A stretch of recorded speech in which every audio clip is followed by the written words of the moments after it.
আমি গাড়িটা কেনার সময় পারচেস করছি টোটাল $26,300, $26,500 মানে হিউজ।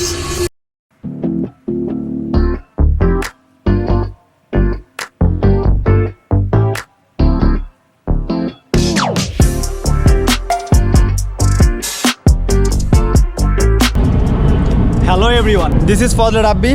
আমি এখন আছি আমেরিকার Los Angeles county north Hollywood সিটিতে। আর এই ভিডিওতে আমি ট্রাই করব গাড়ি সম্পর্কে একটা বেসিক আইডিয়া দেওয়ার।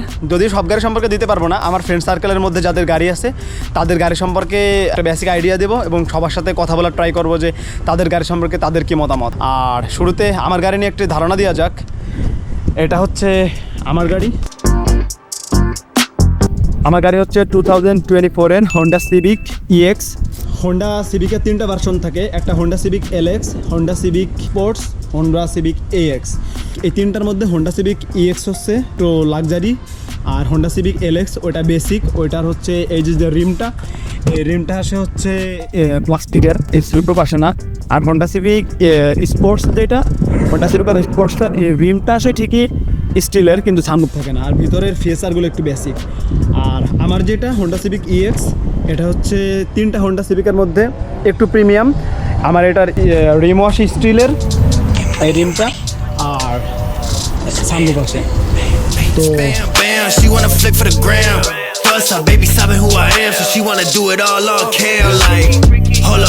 ইন্টেরিয়রটা একটু দেখি। এটা ইন্টেরিয়র মোটামুটি আপডেট যত ফিচার দরকার সবগুলো আমার এই গাড়িতে আছে, কারণ আমার এই গাড়িটা একদমই নতুন। এটা সানরুফ।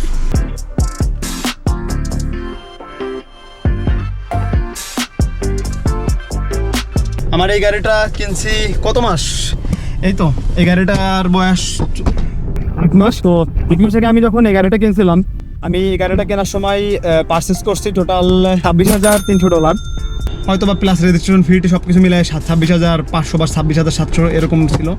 এখন কিন্তু $26,500 মানে হিউজ। তো যে টাকা দিয়ে কেউ যদি ট্রাই করে যে কোনো একটা স্যালভেজ টাইটেল বা 2016-17-এর BMW কেনে, তাহলে 2টা কেনা সম্ভব, 2টা বা 3টা কেনা সম্ভব। আমার একটা ফ্রেন্ড আছে নাদিম নাম, ওর আছে একটা BMW খুবই সুন্দর। ওর BMW 2016-এর, ওর BMW ও কিনছে $12,000 দিয়ে। তো আমি এক্সাম্পল দিচ্ছি, আরেকটা ফ্রেন্ডের আছে BMW SUV, আরেকজনের আছে লেক্সাস। কেউ যদি $12,000 বা $13,000 কারো কাছে থাকে, হ্যাঁ তার BMW বা মার্সিডিজ সে চালাইতে পারবে, সম্ভব। এখন আমার কথা হচ্ছে আমি কেন BMW, মার্সিডিজ, লেক্সাস বা অডি এগুলো না নিয়ে হোন্ডা সিভিক নিলাম। Okay, let's come to the point. আমি আসলে হোন্ডা সিভিক নেওয়ার কারণ হচ্ছে, প্রথম কথা আমি চাইছি একটু রিলায়েবল, সেকেন্ড পয়েন্ট হচ্ছে আমি চাইছি একটু লং টার্ম চালাবো। আর সত্যি কথা বলতে পুরান গাড়ি চালানোর যে ফিল আর নতুন গাড়ি চালানোর ফিল এক না। নতুন গাড়িতে মেনটেনেন্স খুব বেশি খরচ নাই, তারপরে স্টিল না ওয়ারেন্টি আছে আনটিল 2029। তো এই সব কিছু বিবেচনা করে আমার কাছে প্ল্যান হলো যে না, আমার আসলে নতুন একটা গাড়ি নিলে হোন্ডা সিভিক 2024-এর একটা গাড়ি নেওয়া উচিত।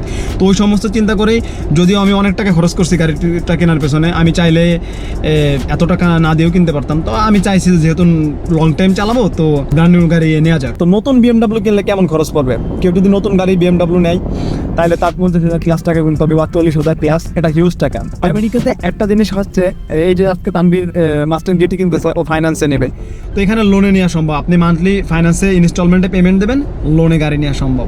নর্থ হলিউড এবং লস অ্যাঞ্জেলেসে আমার একটা সার্কেল আছে। আমাদের ফ্রেন্ড সার্কেলটা খুবই স্ট্রং, আমাদের ফ্রেন্ডশিপ সবার, এবং খুবই বড় সার্কেল। আমার মনে হয় না লস অ্যাঞ্জেলেসে এত বড় কোনো ফ্রেন্ড সার্কেল কারোর আছে। তো আই থিঙ্ক আমাদের ফ্রেন্ড সার্কেলের মধ্যে অথবা বাঙালি কমিউনিটির স্টুডেন্টদের মধ্যে তানভীরের এই গাড়িটা it's gonna be the most expensive car in our whole community.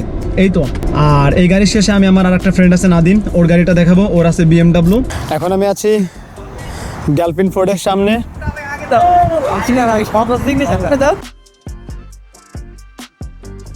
আমার বন্ধু নাদিম, ও আমাকে বলতেছে যে আমার সাইনটা দিতে। তুমি আমাকে ফোন ধরো, আমি আমার ফোন দিয়ে দেই।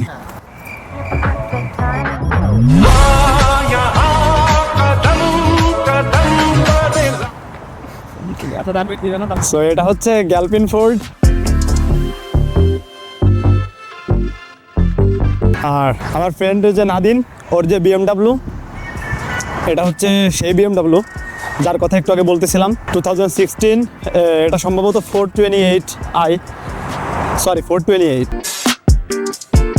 এটা হচ্ছে নাদিমের BMW। যদি আমার বন্ধু গাড়ি একটু কম ক্লিন করে, ওর BMWটা খুবই সুন্দর। আর এই গাড়িটা ও কিনছে টোটাল কত টাকা দিয়ে ওর কাছে জিজ্ঞাসা করা যাক। এটা হচ্ছে পিছন পার্ট, 2016-এর গাড়ি। আমি গাড়ি রিভিউ করতেছি, আমার গাড়ি দিয়ে শুরু করছি। তোমার গাড়ি সম্পর্কে তুমি কিছু বলো। আমার গাড়ি সম্পর্কে আমি কিছু বলবো। আমার গাড়ি তোমার তো লাস্টে কি রিলায়েবল, তোমার গাড়ি তো 91 গ্যাস ভরা লাগে, এক্সপেন্সিভ গ্যাস ভরা লাগে। আমার গাড়িতে এক্সপেন্সিভ গ্যাস ভরা লাগে, ঠিক কর গ্যাস মোটামুটি ভালো দেয়। আচ্ছা ঠিক কর, কানে পড়ে যায়। যাই হোক, আমার গাড়ি চালায় আমি অনেক সন্তুষ্ট। মানুষ 70-60 হাজার টাকা দিয়ে গাড়ি কিনবে, তারপর আমার টেল লাইট দেখছে। তোমার গাড়ির কত টাকা দিয়ে কিনছো তুমি? আমার গাড়ি কিনছে $5,000 দিয়ে। সবকিছু মিলে র্যাপ মিলে কত খরচ করছো? সব মিলে অলমোস্ট 10-এর মতো খরচ হয়েছে। সো আমার বন্ধু এই যে তানভীর, এটা হচ্ছে তানভীর। আর ও যে গাড়ি আজকে কিনতেছে, আমি মনে করি আমাদের সার্কেলের that's gonna be the most expensive car. What do you think about that? It's definitely the most expensive car because 2025 Mustang GT Premium. So base model maybe it's 54,000 মতো লাগে, right? So after interest and everything, that will be like almost out of the doors, yeah, $60,000 to $70,000. এই তো সব মিলে এই ছিল মোটামুটি গাড়ি সম্পর্কে বেসিক আইডিয়া। আমার আরেকটা খুবই কাছের ফ্রেন্ড আবরার, ওর একটা আছে টয়োটা প্রিয়াস। ও সম্ভবত গাড়িটা কিনছিল $5,000 বা $6,000 দিয়ে। আর আরেকটা ফ্রেন্ড আছে অসিকের আছে একটা হোন্ডাই সোনাটা। আর আরেকটা ফ্রেন্ড আছে ফারহান, ওর আছে একটা লেক্সাস। আর আমার আরো একটা খুবই কাছের বন্ধু ফ্লোরিডার বন্ধু পিলার ছোট ভাই ফাহিম, ওর আছে হোন্ডা সিভিক EX। আমার এই যে গাড়ি, আমার এই সেম গাড়ি ওর আছে। এই আমি আর আমার যে ফ্রেন্ড অসিকের কথা বললাম, গত 2 বা 3 দিন আগে আমরা আলোচনা করতেছিলাম যে আজ থেকে মাত্র 1.5-2 বছর আগে আমাদের কারেরই গাড়ি ছিল না। শুধুমাত্র আমার কথা বলতেছিল যে শুধুমাত্র আমার, কারণ আমাদের ফ্রেন্ড সার্কেল সর্বপ্রথম গাড়ি কিনছে আমি। তো বলতেছিল যে শুধু তোমার একটা গাড়ি ছিল, তাও একটা ছিল পুরান টয়োটা প্রিয়াস রেড কালারের, আমার আগের যে গাড়িটা। তো অসিক বলতেছিল যে কিন্তু মনে করে দেখো যে আমরা ওই গাড়ি নিয়ে আমি তুমি সাজিদ আমরা সান্তা বারবারা যাইতাম, কত দূরে দূরে যাইতাম। এবং ওই সময় আমাদের গাড়ি ছিল না, এবং ওই একটা গাড়ি মানে আমাদের কাছে অনেক কিছু, মানে ওই গাড়ির সাথে আমাদের ইমোশন আবেগ অনেক কিছু জড়িত ছিল। কিন্তু এখন আমাদের ফ্রেন্ড সার্কেলের মোটামুটি সবারই এখন স্পোর্টসি কার আছে। এর মধ্যে তানভীরের গাড়িটা সব থেকে সুন্দর, যেহেতু নতুন মাস্টাং জিটি নিল। এরপরে ওভারঅল মিলায় ছোটবেলায় একটা প্রবাদ শুনতাম, পড়াশোনা করে যে গাড়ি ঘোড়ায় চড়ে সে। টু বি অনেস্ট, এটা সত্য কথা। আমার যারা জুনিয়র আছে আমি তাদের উদ্দেশ্যে বলতেছি, study hard, work hard and then trust me you can fulfil your dream. তো গাড়ি নিয়ে আমি ট্রাই করবো ফিউচারে আরো ভালো কোনো একটা ভিডিও বানানোর। Today I have to say good bye. So আজকের ভিডিও এই পর্যন্তই, দেখা হচ্ছে খুবই দ্রুত। বাই।